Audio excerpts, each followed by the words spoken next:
오늘은 사과 착색 관리에 대해서 알아보겠습니다. 오늘 모처럼 하늘 보니까 햇빛이 아주 짱짱하게 났네요. 지금 후지는 착색 관리에 들어가야 할 시기입니다. 후지 아조비언이 품종 중에 챔피언 같은 품종은 지금 색깔이 많이 잡혔습니다. 저희도 챔피언이 한 100여 주 있는데 지금 색깔이 많이 잡혔습니다. 이 사과는 미얀마입니다. 미얀마도 색이 잡히려고 지금 하고 있습니다. 그래서 만생종은 지금부터 착색 관리를 해줘야 됩니다. 사과의 색을 발현시키는 조건이 몇 가지가 있습니다. 가장 중요한 게 뭡니까? 바로 저기 햇빛이죠. 햇빛에서 나온 자외선입니다. 자외선이 있어야 색이 발현됩니다. 그리고 온도가 중요합니다. 온도가 높을 때는 색이 발현이 잘 안 됩니다. 가장 적정한 온도는 15도에서 20도입니다. 그래서 30도 이상 되면은 색이 발현이 억제돼요. 그리고 또 야간에 너무 온도가 낮으면 10도 이하로 되면은 색 발현이 억제됩니다. 15도에서 20도 사이가 가장 색이 잘 나죠. 그 다음에는 큰 일교차가 굉장히 중요합니다. 일교차가 크면 어떻게 되느냐? 낮에 이제 햇빛을 받아가지고 여기 잎들이 영양을 만듭니다. 탄소 동화작용을 하지요. 그렇게 해서 영양을 만드는데, 그러면 이 영양을 만들면은 이 과일에 축적이 됩니다. 그런데 이 과일도 호흡을 합니다.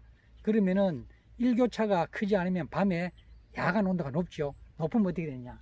여기에 낮에 축적해 놓은 그 당분이 밤에 호흡을 해서 빠져나갑니다.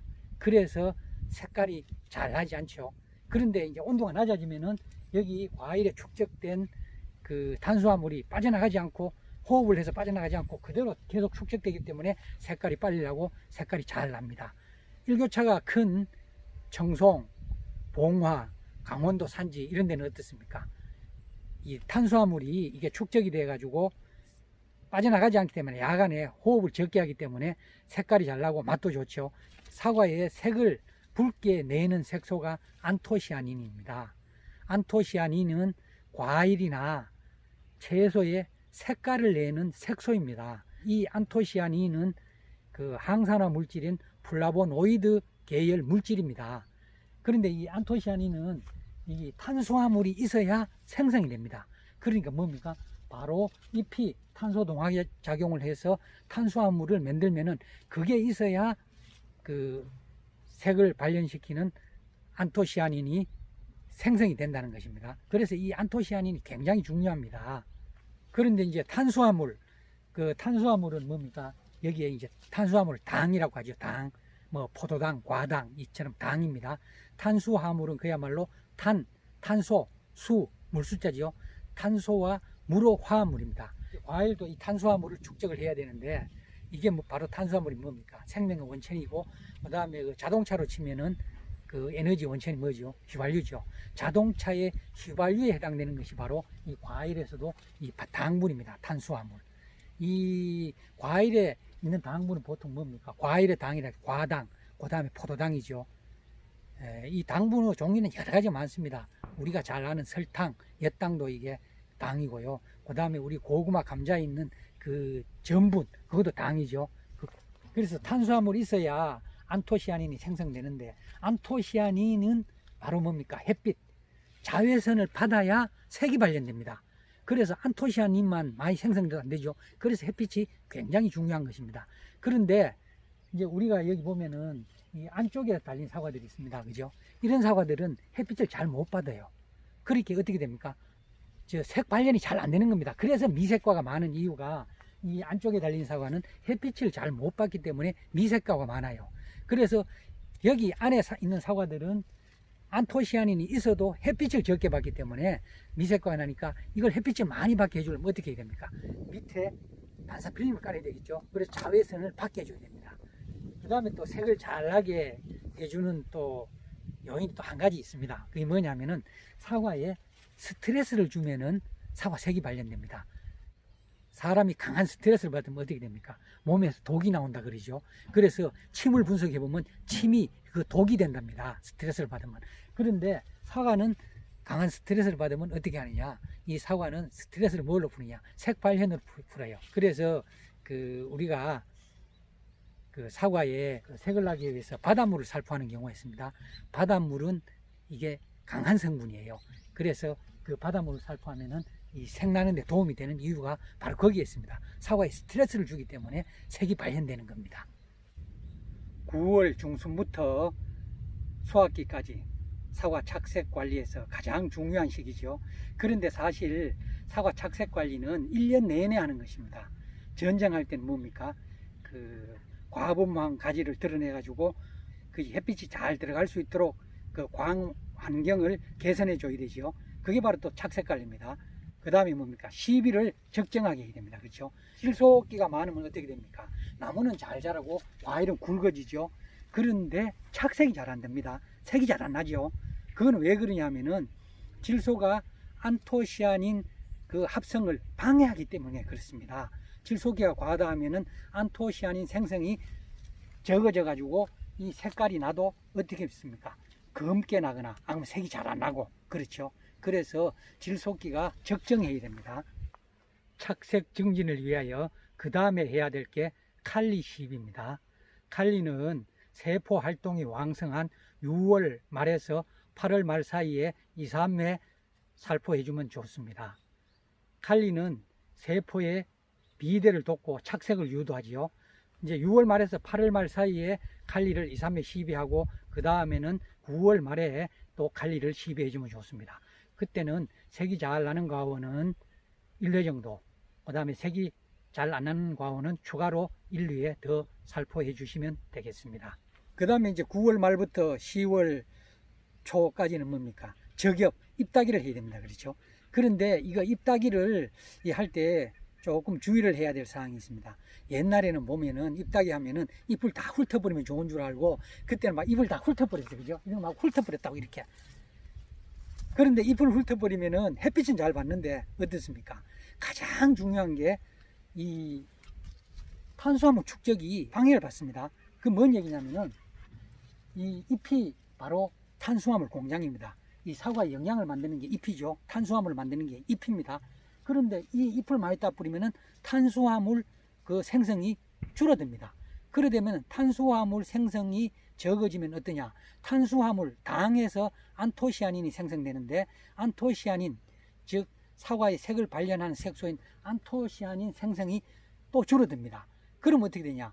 안토시아닌 생성이 줄어드니까 자외선을 받아도 이 색깔이 잘 나지 않게 되는 겁니다. 그래서 조기 저겹을 하거나 그 다음에 잎을 과도하게 따버리면은 색이 나도 어떻게 되냐 하면은 누리끼리하게 나거나 색이 제대로 안 나죠. 그거는 바로 그 안토시아닌 그 생성하고 밀접한 연관이 있습니다. 그래서 너무 빨리 저겹을 해도 안 좋고 그 다음에 너무 과도하게 저겹을 해도 안 좋습니다. 그래서 9월 말 정도 되면은 이 저겹은 여기 보면 사과를 직접 듣고 있는 잎 요거 위주로 몇 개만 따주면 되죠.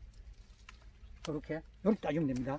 그리고 이제 10월 초 되면은 이렇게 봐가면서 안쪽에 있는 사과들은 이렇게 위에만 땄다고 해서 또 방해를 받습니다. 그죠? 이 색이 안 나면. 그때는 약간 더 이제 저격을 해주면 됩니다. 세상에 뭐 그렇게 뭐 책대로 마음대로 되는 일만 있으면 얼마나 좋겠습니까? 그죠? 그런데 그게 잘 안 되죠. 왜 그렇습니까? 아마 과원 규모가 아마 몇천 평 되면은 이거 혼자서 다 못해. 식구들이 다 못합니다. 그래서 부득이하게 이 인력을 사서 해야 됩니다. 그렇죠? 그러면 요새 되면 이게 저격할 시기가 되면 뭐 전부 저격을 하기 때문에 이게 인력 수급이 원활치 않아요. 그러다 보면은 그 본의 아니게 다른 사람보다 일찍이 잎따기를 해야 될 경우가 있습니다. 그래서 그때는 이제 일찍 잎따기를 해야 될 경우에는 불가피하게 이게 조기 그 저격을 해야 됩니다. 그렇죠? 그러니까 그때는 가능하면 이분들한테 여기 그 윗부분만 덮고 있는 잎을 따라 그러고 나중에 뭐 추가로 또 우리 과원 주인들이 직접 잎따기를 추가로 하든지 안 그러면 그때 또 인력을 수급을 해가지고 그렇게 나머지 잎을 정리해 주시면 되겠습니다. 그 다음에 이제 잎따기를 하고 그 다음에 해야 될 일은 뭡니까? 관수를 중단해야 되죠. 물 주는 거. 물 주는 거는 보통 이제 수확 4주 전에 물을 좀 줄여야 돼요. 그리고 3주 되면은 절수 완전히 물을 끊어야 됩니다. 물 주기를 뭐 수확 직전 한 2주 전까지 한다 그러면은 물을 주면은 이 나무가 과일이 질소기를 흡수하기 때문에 착색에는 좋지 않습니다. 9월 말 이제 되면은 그동안 밀어왔던 도장지를 정리해야 됩니다. 그죠? 이 나무는 도장지가 별로 없는데 이게 이제 도장지가 있으면은 그때 9월 말에 이제 이 도장지를 정리를 해줘야 됩니다. 그렇게 하고 그 다음에는 은박지를 피복해야 되죠. 어떤 분들은 보면은 은박지를 굉장히 빨리 까는 분들이 있어요. 뭐 이제 나름대로 논리는 있습니다. 은박지를 빨리 까면은 이제 햇빛을 많이 받으니까 뭐 이듬해 꽃눈 형성에도 좀 도움이 되지 않을까, 그런 설도 사실 있습니다. 그런데 9월 말 돼도 한낮에는 이 자외선이 굉장히 강합니다. 그래서 여기에 은박지를 깔아 놓으면은 이 강한 자외선에 밑에 사과들이 어떻습니까? 대임 현상이 발생합니다.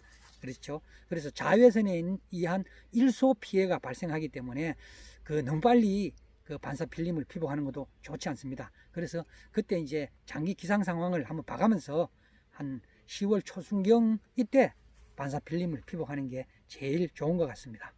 그리고 이제 해야 되는 게 이제 과일 돌리기를 해야 돼요. 마지막에, 그죠?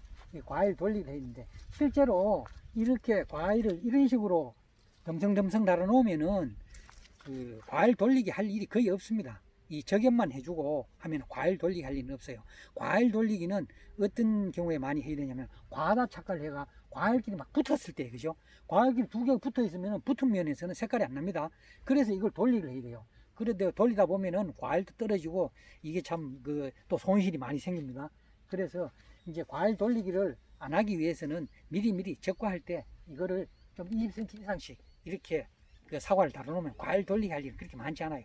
많이 달아놓은 사과들이 항상 일이 많습니다. 그리고 과일도 비대도 아무래도 불량해지고 착색도 안 되고 그렇죠. 그래서 이 적과하는 게 굉장히 중요하고, 그 다음에 안이 안 달기 위해서는 전쟁할 때부터 이 꽃눈들을 좀 정리해 줘야 돼요. 그렇죠. 그렇게 꽃눈을 정리해 주면은 이 과일도 적게 달리고 비대도 해주고 그 다음에 착색도 잘 됩니다.